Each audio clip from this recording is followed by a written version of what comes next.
Hi, ನಾನು doctor Nazeer Ahmed, physician ಮತ್ತು diabetologist, Puttur. ನೀವು ಹಜ್ ಯಾತ್ರೆಗೆ ಏನಾದರೂ ಪ್ಲ್ಯಾನ್ ಮಾಡ್ತಾ ಇದ್ದೀರಾ? ಇನ್ನೇನು ಹೊರಡಲಿಕ್ಕೆ ಟೈಮ್ ಆಗ್ತಾಯಿದೆ.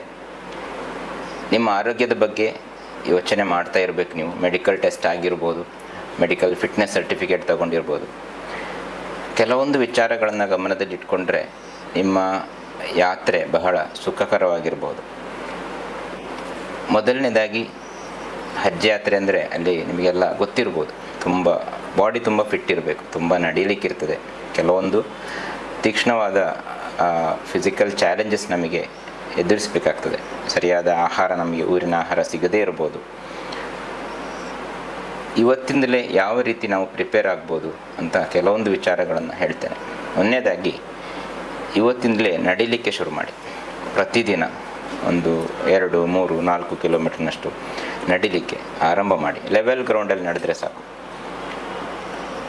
ಒಂದು ಸ್ಟೆಪ್ ಕೌಂಟ್ ಬೇಕಾದರೆ ಇಟ್ಕೊಳ್ಳಿ. ಈಗ ಮೊಬೈಲು, ವಾಚು, ಇದರಲ್ಲೆಲ್ಲ ಸ್ಮಾರ್ಟ್ ವಾಚ್ಗಳಲ್ಲಿ ಸ್ಟೆಪ್ ಕೌಂಟ್ ಬರ್ತದೆ, ಅದನ್ನು ಇಟ್ಕೊಳ್ಳಿ. ಆಗ ನಿಮ್ಮ ಇಂಪ್ರೂವ್ಮೆಂಟ್ ನಿಮಗೆ ಗೊತ್ತಾಗ್ತದೆ.